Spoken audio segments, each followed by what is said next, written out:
bila kita menghina suatu kaum atau suatu makhluk, kita itu sama dengan menghina kepada yang punya, kepada yang pemiliknya, kepada pencipta makhluk itu. Sedangkan di luar sana saya perhatikan itu banyak orang-orang yang saling menghina, saling mencaci.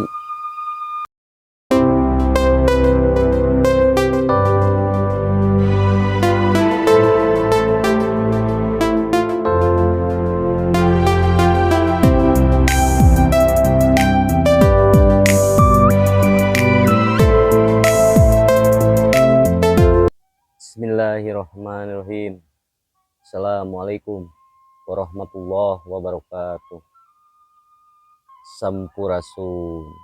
Salam satu rasa, salam satu jiwa. Buat semua makhluk yang ada di semesta ini, semoga dalam keadaan sehat, bahagia, dan sejahtera. Alhamdulillahirabbil alamin. Segala puji milik Allah.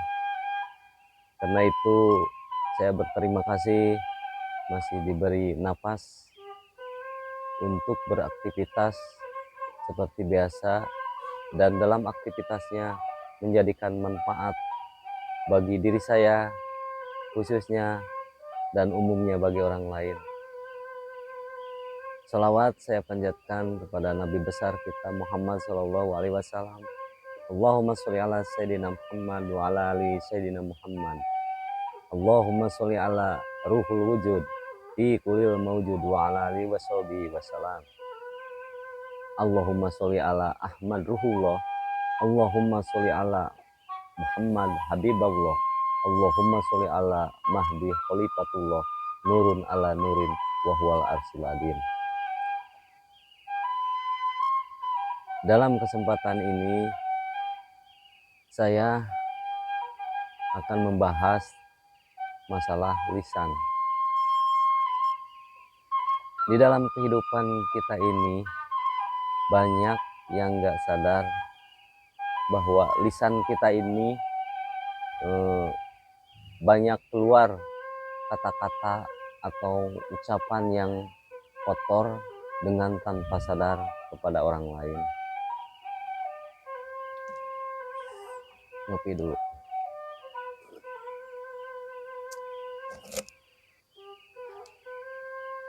Contoh, kita menganggap karena nafsu kita kepada seseorang,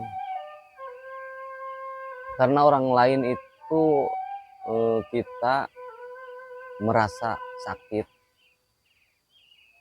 ataupun terhina oleh orang lain. Orang lain di depan kita itu menghujat, kita itu pasti ada selalu mengeluarkan kata-kata untuk membalas.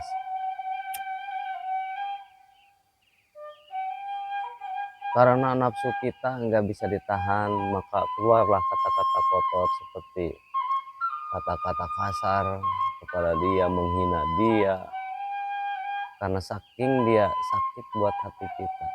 Padahal itu sebuah pelajaran buat kita untuk mengajarkan kita dalam kesadaran kita dan kesabaran kita.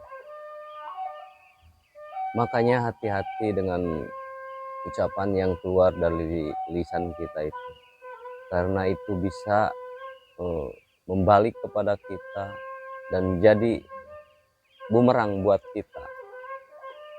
Contoh, kita menghina orang, kita hina orang dengan sepuas kita, padahal itu bukan menghina orang lain. Sebenarnya itu menghina diri kita sendiri. Maka dari itu suatu waktu hinaan itu jadi berbalik kepada kita. Allah akan menghinakan kita tanpa sadar kita karena ucapan kita. Makanya ucapan itu seperti pedang. Bila pedang itu salah menggunakannya, maka pedang itu akan berbalik kepada kita. Hati-hatilah. Lisan itu sangat tajam. Sangat tajam gimana? Kalau kita digunakan untuk menyakiti orang, itu bisa menyakiti sampai gak sembuh-sembuh. Sebelum kita minta maaf, itu hatinya orang itu yang disakiti oleh kita itu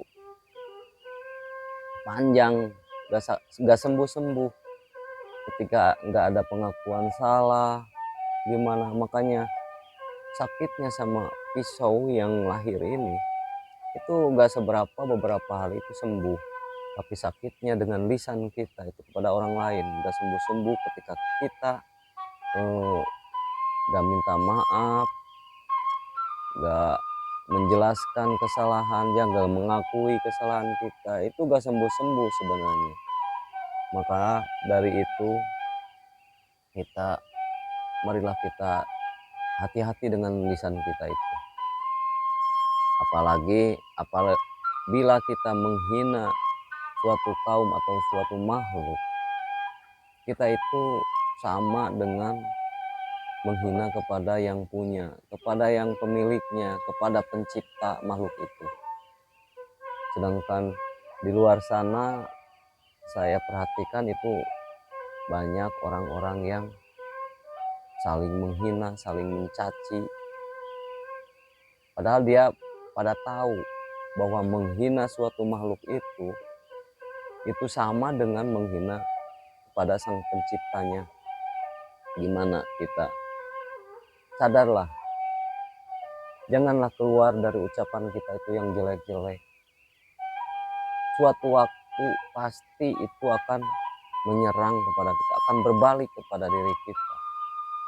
Keluarkanlah bahasa-bahasa yang halus, yang lembut, karena Allah itu maha lembut, yang baik, yang bisa menggembirakan orang lain, bukan kata-kata yang menyakitkan orang lain. Ketika kita mengeluarkan kata-kata yang jelek, ingatlah gimana kalau kita itu dicaci oleh orang lain. Apakah kita bakalan sakit atau enggak? Sadarlah diri kita siapa. Diri kita itu bukan apa-apa. Diri kita itu bukan siapa-siapa. Janganlah turuti ego kita. Janganlah turuti nafsu kita. Karena nafsu akan menjerumuskan kita ke dalam kesakitan yang luar biasa. Hati-hati dengan yang tiga di dalam pikiran kita, perasaan kita, egois kita, itu harus kita jaga, karena itu akan membuahkan dari pikiran, perasaan, dan emosi itu akan membuahkan sebuah ucapan atau lisan kita. Jika itu yang tiga itu baik, maka lisan kita itu bakal baik. Jika yang tiga itu pikiran, perasaan, emosi itu jelek, maka bakalan keluar dari lisan kita itu jelek. Maka yang harus diperbaiki itu pikiran kita, yang kedua perasaan kita, yang ketiga emosi kita. Perbaiki dan jagalah, tahanlah, jangan sampai itu keluar dari lisan kita, karena udah keluar dari lisan itu berbahaya. Jika itu yang keluar jelek kepada orang lain, itu maka akan menyakitkan orang lain, bahkan sembuhnya juga lama. Mendingan kita ditusuk sama pedang yang jasad itu daripada kita ditusuk sama lisan kita. Lisan itu sangat dahsyat kekuatannya. Makanya ketika keluar lisan itu, kata keterangan itu doa, lisan itu doa, ucapan itu doa. Maka ketika keluar ucapan-ucapan jelek itu maka jadi doa kita, bukan untuk orang lain sebenarnya. Ketika keluar ucapan yang jelek itu dari mulut kita, itu buat kita, bukan buat orang lain. Makanya jagalah lisan kita. Semoga dengan sedikit pengalaman saya dari hukuman-hukuman yang udah dialami oleh saya, semoga ini bisa jadi bermanfaat bagi saudaraku sekalian. Saya pesan Semoga kita semua bisa menjaga lisan-lisan kita dari ucapan-ucapan yang buruk, dari hinaan kepada orang lain, dari hujatan, apalagi mencaci, karena itu sama dengan kita, bahwa yang di depan kita itu siapa? Itu makhluk yang sama dengan kita, yang diciptakan oleh Tuhan. Sementara ingatlah, ketika pasti saudara juga pernah mendengar bahwa yang di depan kita itu sebuah makhluk yang diciptakan oleh Tuhan. Ketika kita menghina atau mencaci sesama makhluk, berarti kita menghina siapa dan mencaci siapa. Ingat, sadarlah, mendingan kita jadikan pelajaran yang di depan kita, walaupun itu menyakitkan buat kita. Allah bukan untuk membalas, Allah bukan, tapi ambil itu sebuah pelajaran buat kita, untuk apa? Untuk menjadikan pelajaran kesabaran buat kita. Gak ada yang jelek di hadapan kita sebenarnya. Cuman kita dengan masuk ke pikiran bahwa secara umum itu kalau gini-gini, kalau gitu-gitu, itu secara umum. Tapi masuklah ke dalam hati, tafakurilah. Ada pesan apa ketika seseorang itu marah, ketika seseorang itu benci kepada kita. Masuklah ke dalam, tanyakan, ada pesan apa buat kita. Allah pasti memberikan pesan buat kita. Pasti ada jawaban di dalam hati kita. Ketika kita bertanya dan bersyukur bahwa dengan ada kejadian di depan kita itu, kita syukuri, maka kita akan menjadikan ilmu dalam menambah kesabaran kita dalam menghadapi sesuatu, baik yang itu sakit, yang gimana, kita itu bakal kuat ketika kita udah sadar siapa itu yang marah di depan kita. Sebenarnya yang di depan kita itu makhluk itu gak bisa marah kalau tanpa seizin yang maha kuasa. Dia gak bisa gak bisa apa-apa. Kalau kita cerna, kalau kita sadari di depan kita yang marah itu siapa, apakah dia bisa marah ketika gak ada kehadirannya, maka sadarilah bahwa itu sebenarnya Allah menguji lewat orang itu. Ketika kita membalas dengan ucapan-ucapan yang sadis, ucapan yang kasar, itu akan berbalik kepada kita, bukannya jadi rahmat, bukan, tapi itu jadi laknat buat kita. Maka sadarlah, yuk kita sadar bareng-bareng. Hati-hati dengan memperhatikan di depan kita, hati-hati dengan mendengarkan yang di depan kita. Jangan langsung masuk ke pikiran, ke perasaan, ke emosi, tapi peganglah dulu, rasakan dulu ada pesan apa di balik itu.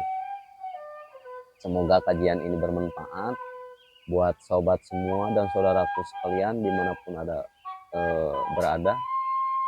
Walaupun sedikit, saya pingin sekali untuk mengutarakan pengalaman-pengalaman saya ini dengan video-video yang pendek. Saya ingin memberikan sedikit pengalaman buat saudara-saudaraku sekalian. Semoga bermanfaat dan salam sadar. Assalamualaikum warahmatullahi wabarakatuh.